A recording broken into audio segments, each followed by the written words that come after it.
Of course, the separate observer, the thinker of the thoughts, is an abstraction which we create out of memory. We think of the self, the ego, rather, as a repository of memories, a kind of safety deposit box, or record, or filing cabinet place, where all our experiences are stored. Now, that's not a very good idea. It's more that memory is a dynamic system, not a storage system. It's a repetition of rhythms. And these rhythms are all part and parcel of the ongoing flow of present experience.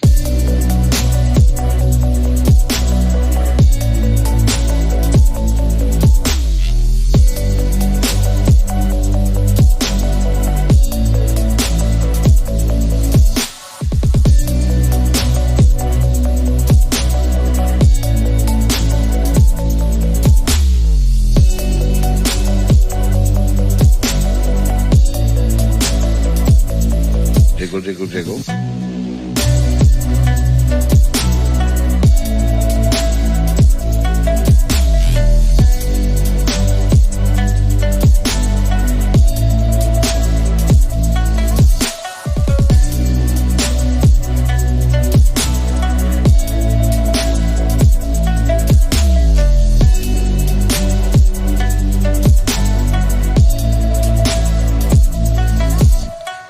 In other words, first of all, how do you distinguish between something known now and a memory? Actually, you don't know anything at all until you remember it. Because if something happens that is purely instantaneous, if a light flashes, or to be more accurate, if there is a flash lasting only 1/1,000,000th of a second, you probably wouldn't really experience it, because it wouldn't give you enough time to remember it. We say in customary speech, well, it has to make an impression. So in a way, all present knowledge is memory, because you look at something and for a while the rods and cones in your retina respond to that, and they do their stuff, jiggle, jiggle, jiggle.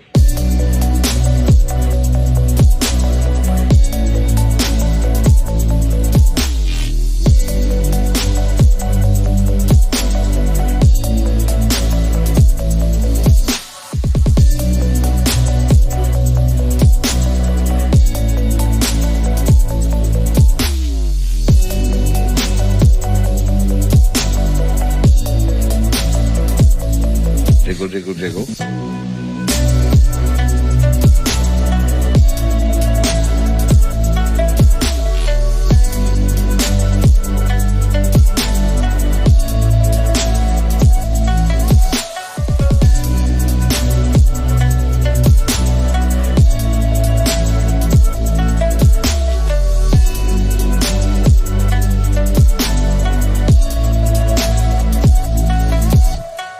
It's all vibration.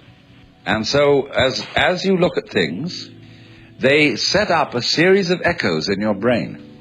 And these echoes keep reverberating, because the brain is very complicated. First of all, everything you know is remembered. But there is a way in which we distinguish between seeing somebody here now and the memory of having seen somebody else who is not here now, but whom you did see in the past, and you know perfectly well when you remember that other person's face, it's not an experience of the person being here. How is this? Because memory signals have a different cue attached to them than present time signals. They come on a different kind of vibration. Sometimes, however, the wiring gets mixed up, and present experiences come to us with a memory cue attached to them. And then we have what is called a déjà vu experience. We are quite sure we've experienced this thing before.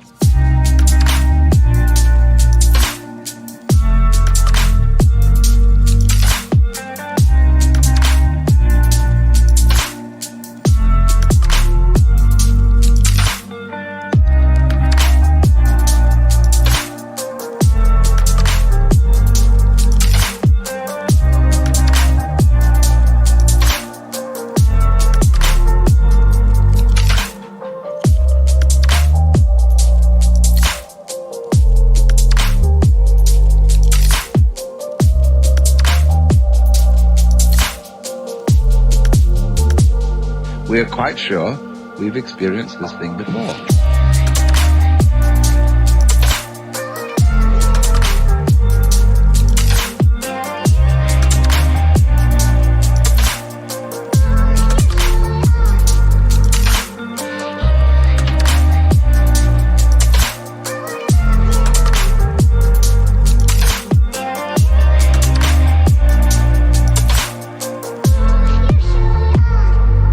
But the problem that we don't see, don't ordinarily recognize, is that although memory is a series of signals with a special kind of cue attached to them so that we don't confuse them with present experience, they are actually all part of the same thing as present experience. They are all part of this constantly flowing life process, and there is no separate witness standing aside from the process, watching it go by. You're all involved in it. Now, accepting that, you see, going with that, although at first it sounds like the knell of doom, is, if you don't clutch it anymore, splendid.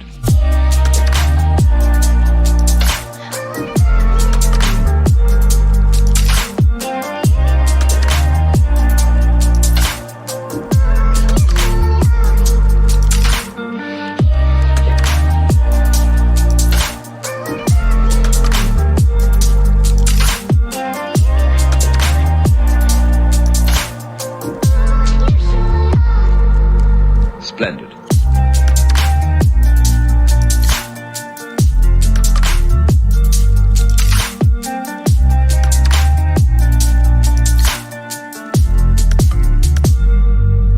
Splendid.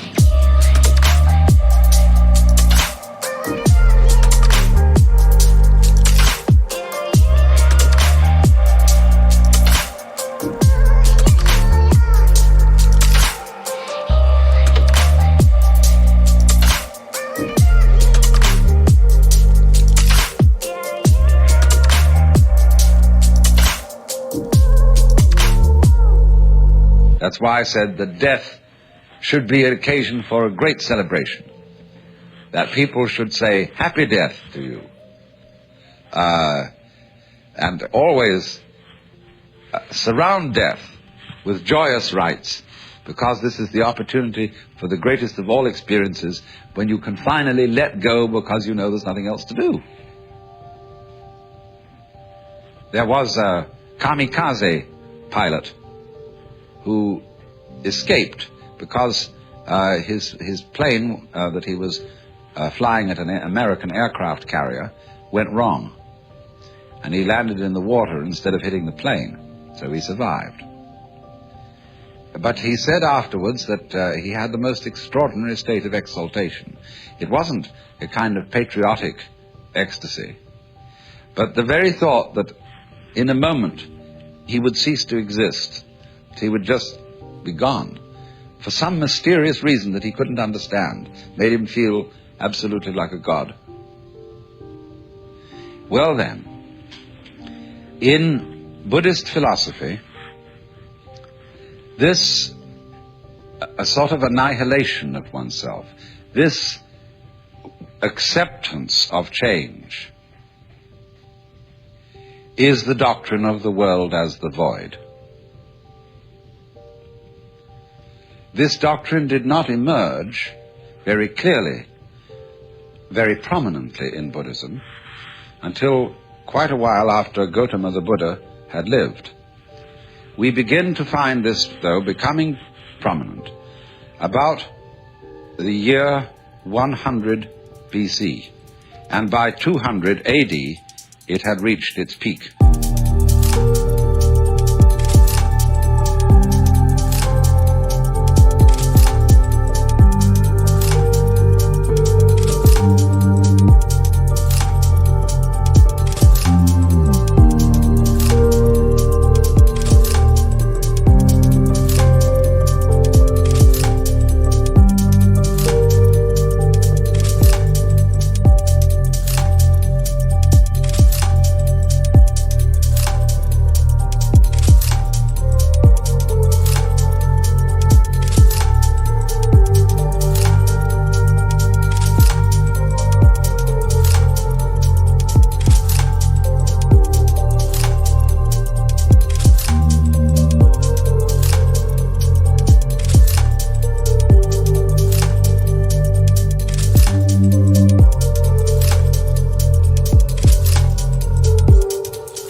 And it was developed by the Mahayana Buddhists. And it is the doctrine of a whole class of literature which goes by this complex name, Prajna Paramita. Now, Prajna means wisdom. Paramita, for crossing over, for going beyond.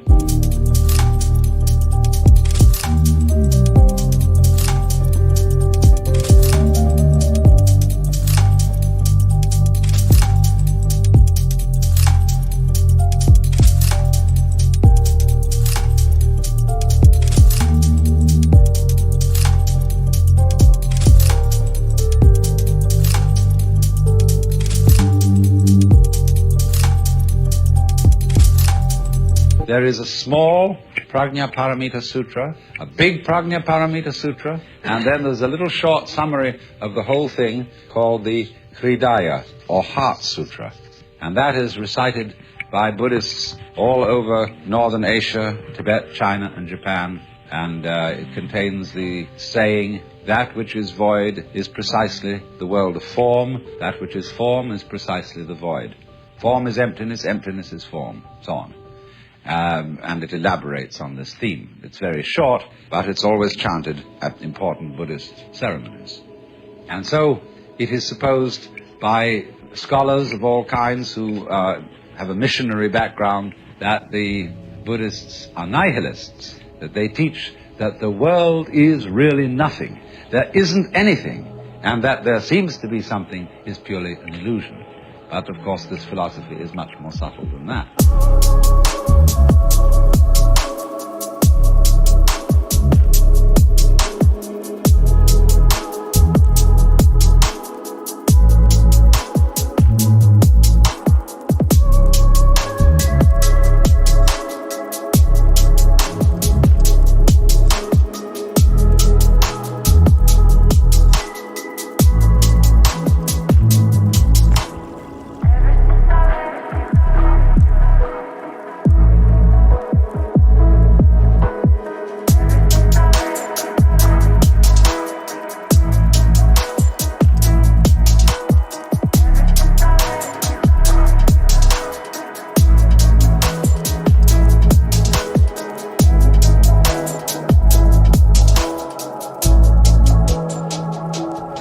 Jiggle.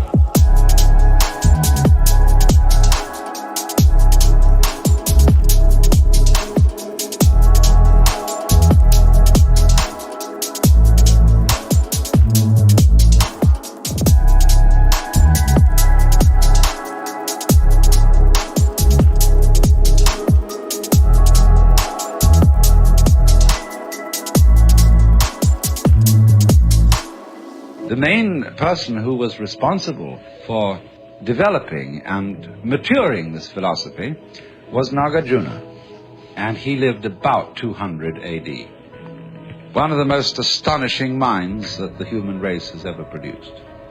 And the name of Nagarjuna's school of thought is Madhyamika, which means really the doctrine of the middle way, but it's sometimes also called the doctrine of emptiness.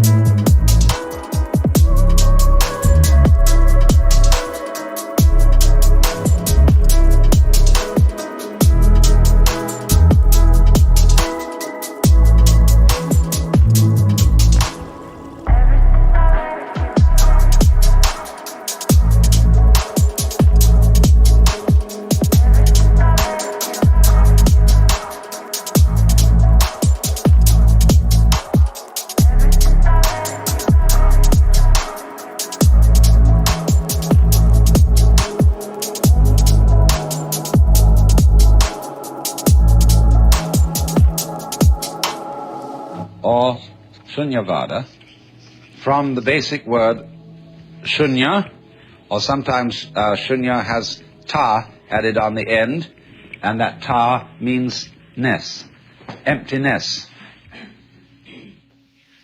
so then, beyond that, we are absolutely fascinated with the whole principle of remembering.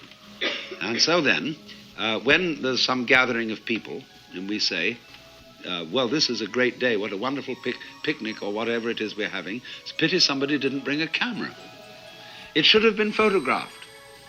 Now, do you see that in this whole thing, there is both a gain and a loss? One school of people are saying it should be photographed. The other school of people are saying, let go of it. When you go around, we had so much experience of this in Japan because all our students brought cameras and were constantly photographing things. And I had a camera and I was constantly photographing things, but I felt that so long as I had a camera with me, I was somehow distracted from actuality. Which way do you think we should go?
Little box with which I went around grabbing life. Of course, it's great to come back and look at it in the form of photographs, but there's something about the photograph that is inferior to the actual experience that you're photographing. But there is an immense fascination in photography, in painting, in reproducing. And reproducing, you see, is the same thing as sexuality. It is reproduction. Only in another way, because it tells you you're there. You're alive. The thing bounces, it echoes.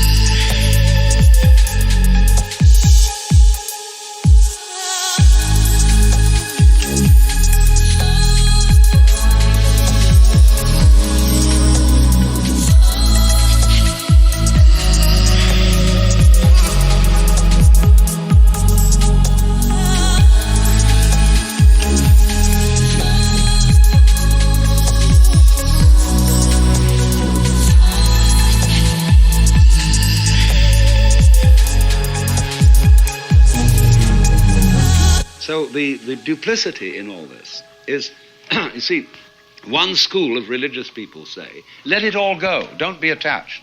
In other words, and they also say, live in the moment, like Krishnamurti's doctrine of stop trying to remember everything. You may need a kind of factual memory for your name and address and a telephone number and things like that. But don't linger over memories and treasure memories and say, well, I'm going to keep my girlfriend's lock of hair and I'll take it out every now and then and look at it and feel wonderful, you see. That's clinging to life because that memory has got you hooked. It holds you to the past and it holds you to death. But then there's the other school of thought, you see, quite opposite to this, which says, remember to remember, title of one of Henry Miller's books. Hold on to it all. Get involved. Keep your girlfriend's hair. Keep all the photographs.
Now, in some houses, the piano, everything is completely covered with photographs and reminiscences. I went to visit Gloria Swanson once.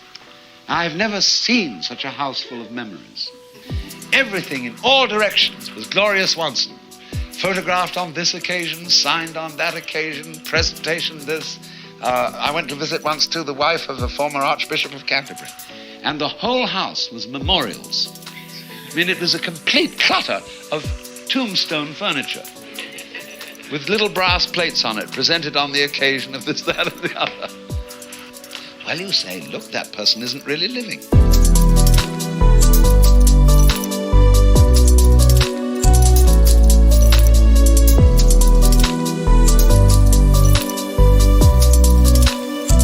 And they're all in the past.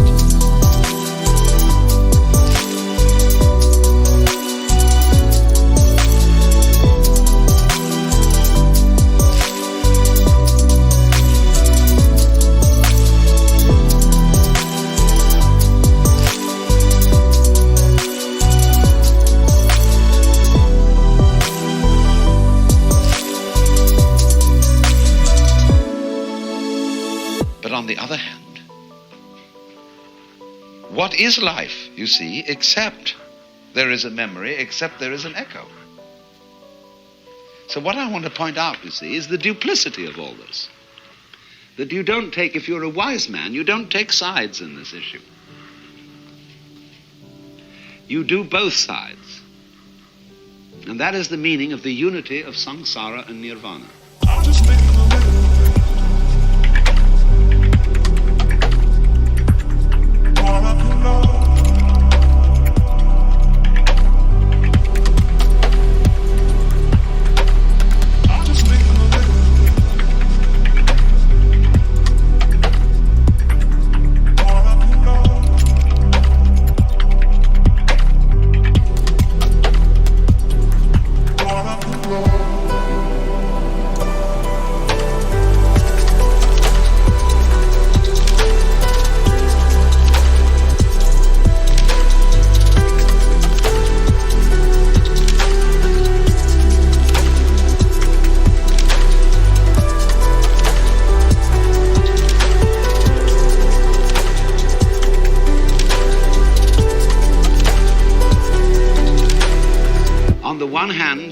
You let go of everything and you live in the eternal now, because that's all there is.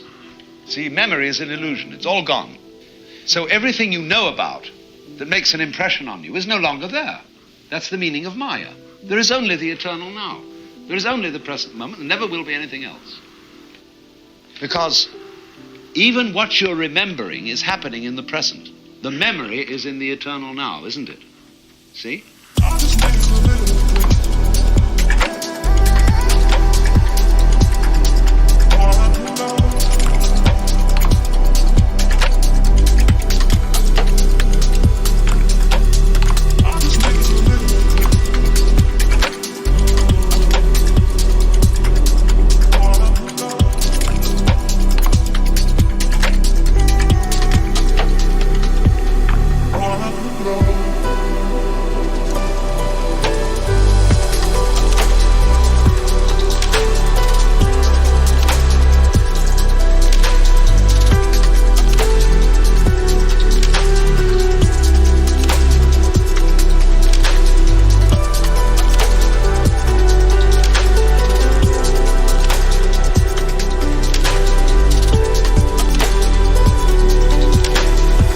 It's all really absolutely here.